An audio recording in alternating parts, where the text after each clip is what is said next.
Hello students, again welcome back to our YouTube channel HR chemistry and research partner. तो students, आज की video हम जो भी टॉपिक डिस्कस करने वाले हैं वो आने वाली सॉलिड स्टेट में काफ़ी ज़्यादा यूज होने वाले हैं। तो आज की वीडियो हम जो डिस्कस करेंगे, बात करेंगे हम बॉइड्स की, और डिस्कस करेंगे हम unit cell and space lattice, and बात करेंगे हम प्रीमिटिव और नॉन प्रीमिटिव यूनिट सेल्स की। तो चलिए स्टार्ट करते हैं हम आज की वीडियो।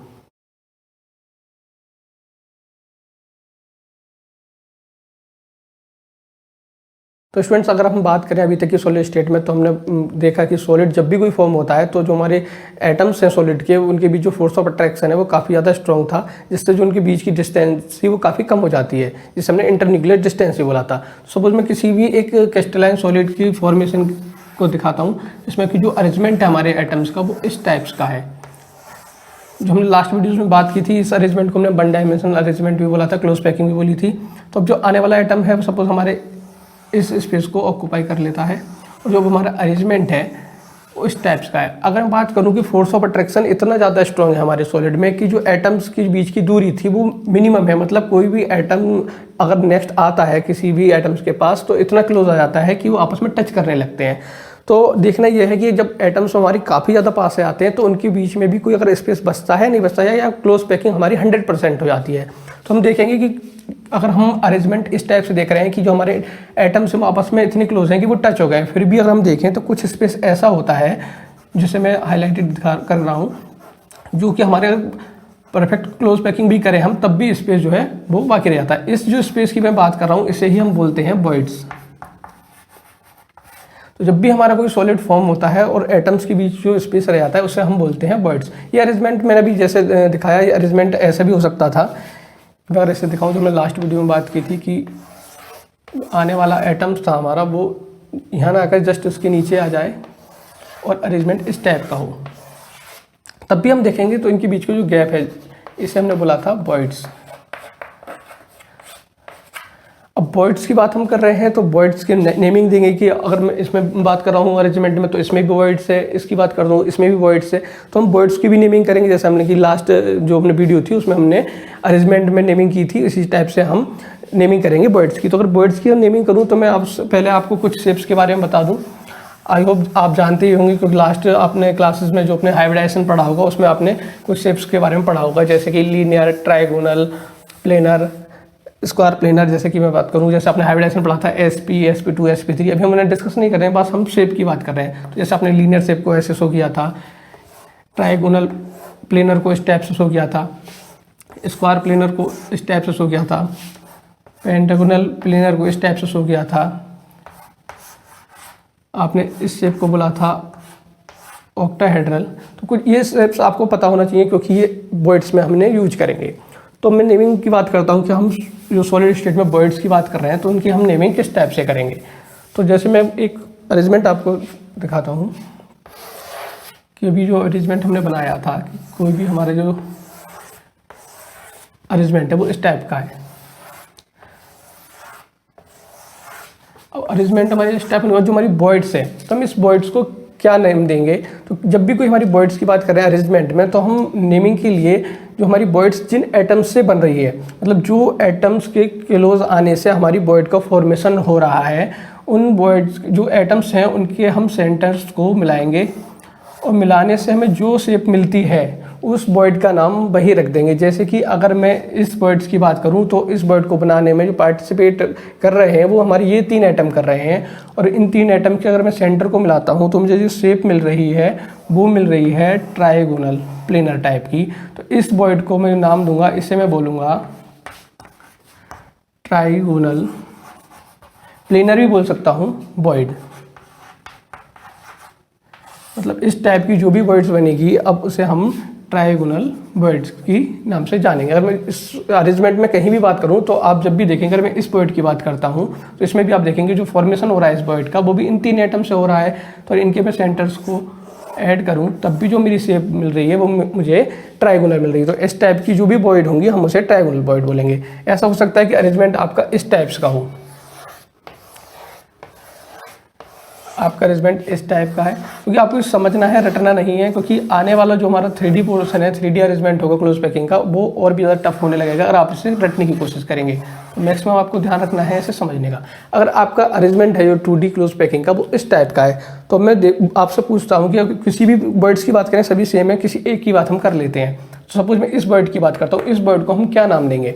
तो हम पहले देखेंगे ये वर्ड जो फॉर्मेशन हुआ है इस वर्ड का, वो कितने एटम से हुआ है। तो देखेंगे कि इन 4 एटम से इस वर्ड का फॉर्मेशन हुआ है। तो इन जो 4 एटम हैं, हम इन चारों के सेंटर्स को ऐड कर देंगे, और ऐड करने पे हम देखेंगे कि हमारी जो शेप बन रही है वो कौन सी मिल रही है। तो शेप मिल रही है हमें स्क्वायर प्लेनर। तो हम इस वर्ड को बोलेंगे अब से स्क्वायर प्लेनर वॉइड। तो अभी तक हमने जो अरेंजमेंट पढ़े थे लास्ट वीडियोस में, हमने देखा था कि हमारा या तो अरेंजमेंट इस टाइप का होता था या इस टाइप का। जैसे हमने ए टाइप भी बोला था, इसे ए बी टाइप बोला था। हम एक बार फिर से रिकैप कर लेंगे। लेकिन अगर इसमें हमने बॉइड्स की बात करें, तो जब हमारा ए बी टाइप का अरेंजमेंट था उसमें हम बॉइड की बात करें तो हमें मिल रही है ट्राइगोनल प्लेनर बॉइड। जबकि हम बात कर रहे हैं ए टाइप अरेंजमेंट की, तब हमें मिल रही है स्क्वायर प्लेनर बॉइड। तो आपके सिलेबस में अभी 2 ही, अगर मैं बात और भी वीडियो उसकी करूँ, मैं बॉइड्स की बात करूँ, तो अरेंजमेंट ऐसा भी हो सकता है हमारे एटम्स का। आपको समझना है, और समझने के हिसाब से देखते हैं कि अरेंजमेंट अगर किसी भी सॉलिड का मेरा इस टाइप से है, कोई मेरा सॉलिड मिलता है इस टाइप का अरेंजमेंट, मैं एक छोटा सा पार्ट ले लेता हूँ किसी सॉलिड का। अब जो इसमें जो बॉइड्स मिल रही है, अगर मैं पूछता हूँ आपसे, अगर आपने समझा है, आपने रटा नहीं, अगर आपने समझा तो आप बता सकते हैं इस बॉइड को आप क्या नाम देंगे। तो आप देख रहे हैं कि जो बॉइड फॉर्मेशन हो रहा है वो कितने एटम्स हो रहा है। तो फॉर्मेशन जो हो रहा है वो हो रहा है 5 एटम्स से, और 5 एटम्स जो है मैं उनके सेंटर्स को मिलाता हूँ तो आप देखेंगे ये बनता है हमारा जो शेप बन रही है वो बन रही है पेंटागोनल प्लेनर की। तो इस बॉइड का नाम जो आप देंगे वो देंगे पेंटागोनल प्लेनर बॉइड। और हम बात करें कि हमने चाहे वो बॉइड्स पढ़ा हो या कोऑर्डिनेशन नंबर पढ़ा हो, या फिर हम अभी यूनिट सेल पढ़ेंगे, स्पेस लैटिस पढ़ेंगे, primitive non primitive unit cells पढ़ेंगे। तो ये जो सब कुछ हम टॉपिक्स का अभी डिस्कशन कर रहे हैं, ये सब हम 2D अरेंजमेंट की बात कर रहे हैं। 2D अरेंजमेंट में हम इसलिए पढ़ रहे हैं कि 2D अरेंजमेंट आपके लिए अभी समझना थोड़ा आसान है, और डायरेक्ट हम मूव कर देते 3D पर, और 3D में हम इन सब टॉपिक्स को डिस्कस करते तो आपके लिए समझना थोड़ा मुश्किल हो जाता। तो लास्ट वीडियो में हमने जैसे बात की थी कोऑर्डिनेशन नंबर की, तो आपको अच्छे से समझ आ गया होगा। नहीं आया हो तो एक बार फिर से आप उसे देख लीजिएगा, मैं एक बार फिर से डिस्कस कर दूंगा। अगर हम वर्ड्स की बात करें तो वर्ड्स में हमने देखा कि जब भी कोई वर्ड फॉर्मेशन हो रही है तो उसे कितने एटम्स फॉर्म कर रहे हैं, उन एटम्स के हम सेंटर को मिला के देख लेते थे कि कौन सी शेप हमें मिल रही है। जो शेप हमें मिलती थी हम बोल देते थे उसी वर्ड का नाम उसी शेप पर रख देते थे। अगर हम बात करें किसी भी जो हमारी वर्ड्स थी उसकी कोऑर्डिनेशन नंबर की, तो अभी हम बात कर लेंगे जब भी अरेंजमेंट का हम डिस्कस करेंगे जो अपने लास्ट वीडियोस में किए थे। तो यूनिट सेल भी हमें डिस्कस करना है, और अभी स्पेस लैटिस भी करना है। हमने जो भी डिस्कस करेंगे हम 2D में करेंगे। आप अगर अपनी बुक में देखेंगे तो जो अरेंजमेंट की बात करते हैं हम स्पेस लैटिस में या यूनिट सेल में, वो 3D में दिखाया गया है। लेकिन हम भी हम 2D में अच्छे से समझ लेते हैं। जब हम आप बुक में अपने जो नोटबुक में लिखेंगे तब आप एग्जाम्पल 2D का भी दे सकते हैं और 3D का भी दे सकते हैं। तो अगर मैं लास्ट वीडियोस की बात करूँ आपसे उसमें डिस्कशन की, तो हमने जो अरेंजमेंट पढ़ा था सबसे पहले कि कोई भी जब हमारा सॉलिड फॉर्म होता है तो उसमें जो एटम्स का अरेंजमेंट होता है वो इस टाइप्स का होता है। अगर अरेंजमेंट जो है एटम्स का इस टाइप का था तो हमने उसे बोला था क्लोज पैकिंग इन 1 डायमेंशंस। तो हमारे इस टाइप के अरेंजमेंट को हमने बोला क्लोज पैकिंग इन 1 डायमेंशन। लेकिन बात हमने की थी कि अब जरूरी नहीं है कि जो हमारे एटम्स हैं वो सारे के सारे हमारे राइट साइड या लेफ्ट साइड से आते हैं। हो सकता है कि वो हमारे बॉटम साइड से भी आ सकते हैं और अपर साइड से भी आ सकते हैं। जैसे कि हमने बात की कि अगर वो आने वाला एटम हमारा जो है वो राइट साइड से या लेफ्ट साइड से नहीं आता और वो हमारा बॉटम साइड से आता है, तो बॉटम साइड से आने पर भी हमारे 2 अरेंजमेंट थे। एक तो ये था कि हमारा जो आने वाला एटम है वो पहले वाले एटम के जस्ट नीचे आ जाए, तब जो हमें अरेंजमेंट मिलेगा वो इस टाइप्स का मिलेगा। या फिर हो सकता है कि जो आने वाला एटम है वो जस्ट नीचे ना आकर पहले एटम के इस टाइप से आ जाए। अगर हम दूसरे अरेंजमेंट की बात करें तो वो इस टाइप्स का था कि ये तो हमारी फर्स्ट लेयर थी, और इसके बाद हमने सेकंड लेयर की बात की तो हमने इसमें बात की थी कि जो आने वाला आइटम तो वो जस्ट उसके नीचे आ जाता है। इसमें हो सकता है कि नीचे ना आकर इस टाइप से अरेंज हो जाता है, जो स्पेस 2 एटम्स के बीच का था उसे ऑक्यूपाई कर लेता है। क्योंकि जो शेप मैं बना रहा हूँ परफेक्ट अभी आप दिख रहे हैं सर्कुलर नहीं है, तो अरेंजमेंट भी आपको परफेक्ट नहीं दिख रहा होगा। फिर हमने बात की थी कि जब हमारा अरेंजमेंट इस टाइप का था 1 डायमेंशन था तो इसमें ऑप्शन ज़्यादा नहीं थे, तो इसलिए हमें इसमें याद करने में ज़्यादा प्रॉब्लम नहीं थी। लेकिन बात हम करते हैं अब 2D की बात करते हैं, जब इसमें लेंथ के साथ विड्थ भी हमारी क्रिएट हो रही थी तब इसकी हम नेमिंग कैसे करें। तो नेमिंग के लिए पहले हमने बोला कि कोई नेमिंग कर लेते हैं। तो सपोज मैं ऐसे ए नाम दे देता हूँ इस रो को, और देखता हूँ नीचे वाली रो में बात करूँ सेकंड रो की तो भी सिमिलर है पहले वाले की, तो इसे भी मैंने ए दिया था। नेक्स्ट की बात करता है वैसे भी ए, अगर मान लो कोई फोर्थ आती है वो भी सिमिलर इसी की तरह आएगी, उसे भी ए दूंगा, तो मतलब जो भी इसमें अरेंजमेंट होगा वो इसी टाइप का होगा। तो इस टाइप के अरेंजमेंट को मैंने बोला था ए टाइप पैकिंग। तो हमने ए टाइप पैकिंग बोला था इस वाले अरेंजमेंट को। जब इसकी बात की थी तो मैंने मतलब सपोज इसे ए नेमिंग दी थी, क्योंकि जो सेकंड रो है वो पहले जैसी नहीं है, तो मैंने इसे कोई और नाम देना था, तो मैंने इसे बी दे दिया था। सेकंड थर्ड की बात करें तो थर्ड सिमिलर ए की तरह है तो फिर से ए दिया। नेक्स्ट जो आएगी वो हमारी सेकंड से मैच करेगी, मतलब बी होगी। तो इस जो अरेंजमेंट की बात करी थी हमने, वो हमने इसे बोल दिया था ए बी टाइप पैकिंग।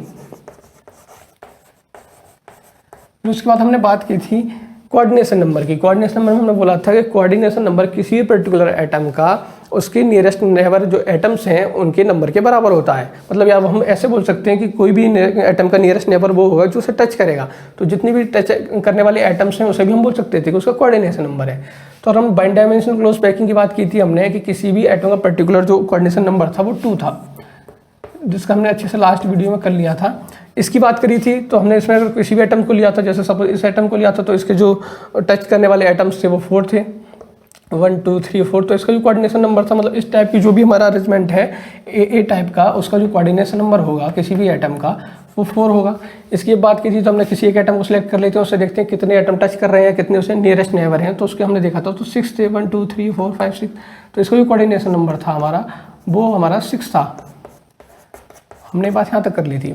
फिर हमने बात की थी कि इसका जो ए नेमिंग है, ए बी टाइप जो हमारा नेमिंग था, तो आने वाले जब हम 3D मूव करेंगे तो अभी हमने बोला कि ए लेयर है, बी लेयर है, आने वाले टाइम में सी डी ई इतनी भी आ सकती हैं। तो जो हमारा और भी जो हम देखें तो कन्फ्यूजिंग हो जाएगा जो हमारा नेमिंग था, तो इसलिए हम इसका कोई अलग नेमिंग की बात करते हैं। तो अलग नेमिंग की हमने बात की थी। तो अरेंजमेंट में जब हम इस वाले में आते हैं तो हमने नेमिंग दी थी कि हम किसी एक एटम को सेलेक्ट कर लेते हैं और उससे जितने भी एटम टच करते हैं उनके हम जो सेंटर्स हैं उन्हें ऐड कर लेंगे सभी को। जैसे हमने इस एटम को सेलेक्ट किया है तो इससे टच करने वाले जितने भी एटम हैं उनके हम सेंटर्स को पहले फाइंड आउट कर लेते हैं और उन्हें ऐड कर देते हैं। तो फिर जो शेप मिलती है उसे ही हम नाम दे देंगे इस अरेंजमेंट का। तो देखें तो ये स्क्वायर शेप है। परफेक्ट आपको इसलिए नहीं दिख रही हुई क्योंकि जो मैंने सर्कल बनाया है वो भी परफेक्ट नहीं है, लेकिन आपको लग रहा है कि ये हमारा स्क्वायर है। तो आपसे इस अरेंजमेंट को हमने बोला था फिर स्क्वायर क्लोज पैकिंग, और इसे हमने शॉर्ट फॉर्म भी दी थी जिसे हम आगे बुक में भी आप देखेंगे। तो हमने इसमें बोला था SCP की बात करेंगे। इसे जब भी हम अरेंजमेंट की बात करेंगे तो हम पूरा नाम ना लेकर हर बार स्क्वायर क्लोज पैकिंग हम इसे SCP बोल देंगे। वहीं हम इस अरेंजमेंट की बात करें तो हमने इसमें भी जो एक एटम कोई भी सेलेक्ट कर लिया था, उसे जितने भी टच करने वाले एटम थे उनके हमने सेंटर फाइंड आउट किए थे और उन सेंटर्स को हमने ऐड कर दिया था। फिर उससे जो मिलने वाली हमारी शेप थी वो उसका हमने नाम दे दिया था। तो ये हमारी शेप हेक्सागोनल थी, तो हमने इसका जो नाम था वो हेक्सागोनल क्लोज पैकिंग दे दिया था। और शॉर्ट की बात करें तो हमने इसे बोला था HCP।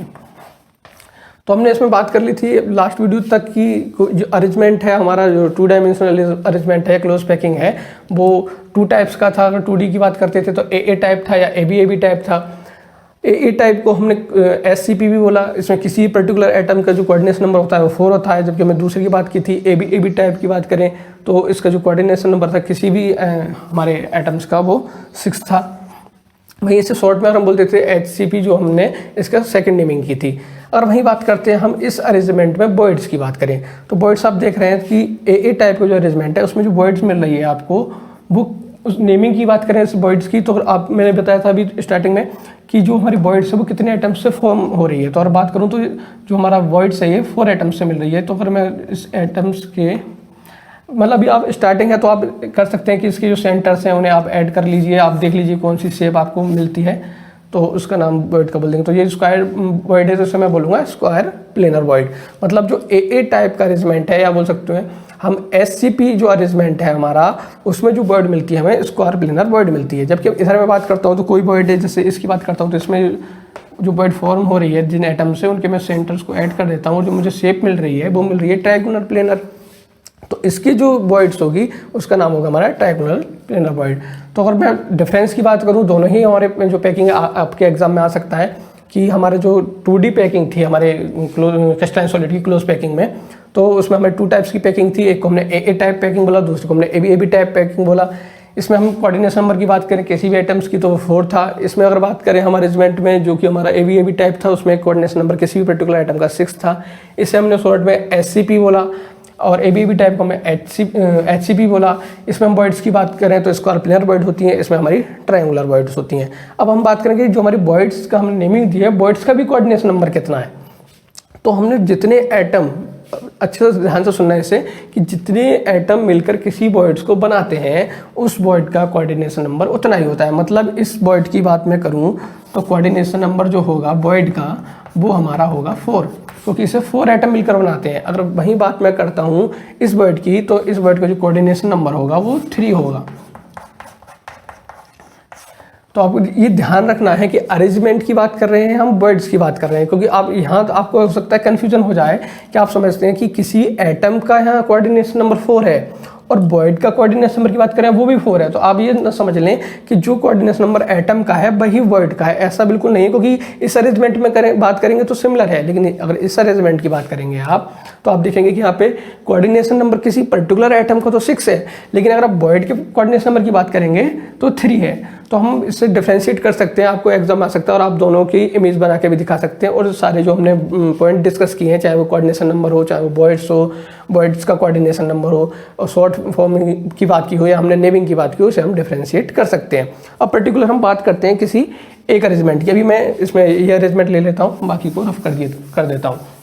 तो अभी हम जो भी कुछ पढ़ रहे हैं वो हम 2D में पढ़ रहे हैं। 2D में पढ़ना थोड़ा आसान है, 3D में जब मूव करेंगे तो हम अच्छे से टॉपिक्स जो भी हमने किया है अच्छे से आप रिवाइज कर लीजिएगा, क्योंकि आने वाली जो हमारी 3D पैकिंग होगी उसमें काफ़ी यूज होने वाले हैं।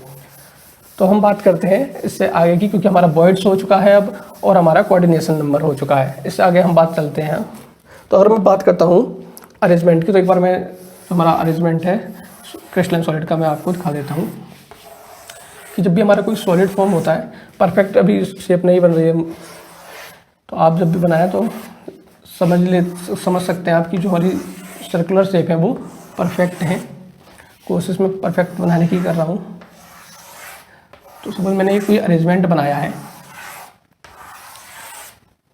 तो ये अगर बात करूँ, ये आपको दिख रहा है कि ए टाइप का अरेंजमेंट है, बोलता हूँ SCP अरेंजमेंट है। इसमें किसी भी आइटम का कोऑर्डिनेशन नंबर 4 है। वॉइड हमारी इसमें स्क्वायर प्लेनर है, स्क्वायर प्लेनर जो वॉइड है उसका भी कोऑर्डिनेशन हमारा 4 है। तो मैं जिस अरेंजमेंट की बात कर रहा हूँ तो मैं देखता हूँ कि जो मैंने बात की भी, जो नेमिंग दी थी, तो इस पोर्शन की बात मैं करूँ तो अगर मैं देखता हूँ कि इस पोर्शन को ही मैं बार बार देखूँ, क्योंकि हमारा स्टार्टिंग में हमने बात की थी जो सॉलिड्स होते हैं क्रिस्टलाइन सॉलिड्स, उसमें जो अरेंजमेंट होता है वो रेगुलर होता है। मतलब ये अरेंजमेंट ही आगे है, इससे आगे भी नेक्स्ट यही अरेंजमेंट मिलेगा। लॉन्ग रेंज अरेंजमेंट था हमारे सॉलिड्स में। तो मैं देखता हूँ कि ये स्क्वायर जो शेप दिखाई दे रही है। अब बात करें आप इस वाले की बात करूँ मैं, तो यहाँ भी आपको स्क्वायर ही शेप दिखाई दे रही है। इससे भी अगर आगे बात करूँ मैं तो यहाँ भी स्क्वायर शेप दिखाई दे रही है। किसी भी आप पोर्शन की बात करते हैं तो आपको एक स्क्वायर शेप ही दिखाई दे रही है। तो मतलब मैं ये बोल सकता हूँ कि बहुत सारे स्क्वायर्स मिलाकर जो हमारा अरेंजमेंट मैंने अभी ड्रॉ किया है, ये एक स्क्वायर से मिलकर बना है। तो हमारी इसकी जो सबसे छोटी यूनिट है, अगर इस पूरे अरेंजमेंट की बात करूँ मैं, तो स्क्वायर है। हम इस अरेंजमेंट बोल सकते हैं कि जो हमारा एक स्क्वायर है उसके रिपीटेशन से हमारा जो है अरेंजमेंट मिल रहा है। तो जो एक मैंने एक बात की कि जो स्मॉलेस्ट यूनिट है हमारे अरेंजमेंट की, उसे हम बोलेंगे यूनिट सेल। मतलब किसी भी यूनिट के हमें रिपीटेशन से अगर कंप्लीट स्ट्रक्चर मिलता है तो उस हम यूनिट्स को बोलेंगे यूनिट सेल। अगर हम बात करूँ कंप्लीट स्ट्रक्चर की, तो इसे हम बोलेंगे स्पेस लैटिस, या हम इसे बोल सकते हैं क्रिस्टल लैटिस। तो आपको ध्यान रखना होगा इसमें कि जब भी अब कोई भी यूनिट सेल हमारे एक पर्टिकुलर किसी एटम या पार्टिकल्स से बनी होगी, इसे हम बोलेंगे लैटिस पॉइंट। इन्हें हम बोलेंगे लैटिस पॉइंट। तो हमने बात कर ली, अब 3 चीज़ें हमें यहाँ से मिली हैं किसी भी अरेंजमेंट से। एक लैटिस पॉइंट जो सबसे छोटी यूनिट है जिससे हमारी कोई भी यूनिट सेल बनी है, और यूनिट सेल के हमारे रिपीटेशन से हमें स्पेस लैटिस या हमारा क्रिस्टलाइन वो हमारा क्रिस्टल लैटिस मिलता है। और हम बात करते हैं अब आगे फर्दर यूनिट सेल की। तो यूनिट सेल भी हमारे होंगे 2 टाइप्स के होंगे। इसी अरेंजमेंट में आपको समझा देता हूँ एक बार। क्या जो हमारे आगे हम बात करेंगे यूनिट सेल की, तो यूनिट सेल की अगर हम बात करें तो यूनिट सेल भी हमारी 2 टाइप्स की होती है। और यूनिट सेल है आगे हम बात करेंगे वो 2 टाइप की हैं हमारी। एक को हम बोलेंगे प्रिमिटिव यूनिट सेल और दूसरे को हम बोलेंगे नॉन प्रिमिटिव। अब जो भी कुछ पढ़ना है सब 2D में है, इसे आप अच्छे से समझ लीजिएगा, क्योंकि 3D में थोड़ा मुश्किल हो जाता है डायरेक्ट समझना, इसलिए हम अच्छे से समझ लेते हैं, फिर हम मूव ऑन करेंगे 3D में। तो प्रिमिटिव हम कैसे बोलेंगे यूनिट सेल, और नॉन प्रिमिटिव कैसे बोलेंगे, ये डिपेंड करता है हमारे एटम्स पे। अगर हमारी किसी भी यूनिट सेल में, मतलब कोई भी हमारी अगर यूनिट सेल बन रही है और एटम्स उसके केवल कॉर्नर पर हैं, तब हम उसे बोलेंगे प्रिमिटिव। अब अच्छे से समझ लें इसे कि प्रिमिटिव जो हमारी यूनिट सेल होगी वो होगी जिसके हमारे जो हमारी जो शेप मिल रही है उसके जो एटम्स होंगे केवल कॉर्नर पे होंगे। कॉर्नर के अलावा अगर कहीं भी एटम प्रेजेंट है उसे हम प्रिमिटिव नहीं बोलेंगे, नॉन प्रिमिटिव बोलेंगे। तो जैसे अगर मैं बात करता हूँ इस स्क्वायर की, तो इस स्क्वायर जो हमारी यूनिट सेल मिली है आपको, इसमें अगर आप देखेंगे तो जो हमारे एटम्स हैं वो केवल कॉर्नर पर है। जैसे ये कॉर्नर पर है, ये भी, तो हमारे 4 एटम है वो 4 कॉर्नर पर है। तो इस यूनिट सेल की मैं बात करूँ तो हमारी प्रिमिटिव है, मतलब ये प्रिमिटिव बोल सकता हूँ इसे मैं। तो आप बोलेंगे नॉन प्रिमिटिव कैसी होगी, तो मैंने बोला कि जो हमारा यूनिट सेल किसे बोल रहे थे, जिसके रिपीटेशन से हमारा क्रिस्टल मिले पूरा। तो अगर मैं ऐसे भी तो कर सकता हूँ कि इस पोर्शन पर जो मैंने अब दिखाया है ये भी तो यूनिट सेल है, क्योंकि अगर इसके रिपीटेशन से बात करें हम तो भी हमें पूरा हमारा जो स्पेशलिटी से मिल सकता है, तो ये भी एक यूनिट सेल है। तो इस यूनिट सेल की बात करें कि ये प्रिमिटिव होगी नॉन प्रिमिटिव, तो हम इसे देखेंगे कि इसमें जो हमारे एटम्स हैं वो सेंटर्स पे तो हैं ही, उसके साथ साथ हमारे बीच में भी है। मतलब सेंटर्स के अलावा अगर कहीं भी अगर कोई एटम है तो वो हमारा नॉन प्रिमिटिव सेल होगा। तो प्रिमिटिव सेल की बात करें तो इसमें हमारी ये प्रिमिटिव सेल थी, ये इसकी और बात करते हैं हम ये नॉन प्रिमिटिव है। तो अभी तक हमने जो डिस्कस करा है 2D में, हमने कोऑर्डिनेशन नंबर डिस्कस कर लिया है, हमने बात करी बॉइड्स की, बॉइड के कोऑर्डिनेशन नंबर की बात करी, उसके बाद हमने स्पेस लैटिस और हमारा क्रिस्टल लैटिस या हमारा यूनिट सेल हो गया या लैटिस पॉइंट की बात की, और हमारी जो यूनिट सेल थी वो भी 2 टाइप्स की थी, प्रिमिटिव और नॉन प्रिमिटिव। तो ये हमारा कंप्लीट हो चुका है, मतलब 2D का जितना भी पोर्शन था हमारा, और उसमें हमने बहुत सारे टॉपिक भी डिस्कस कर लिए हैं। जैसे आप अच्छे से समझ लीजिएगा कि अब हम मूव करने वाले हैं 3D।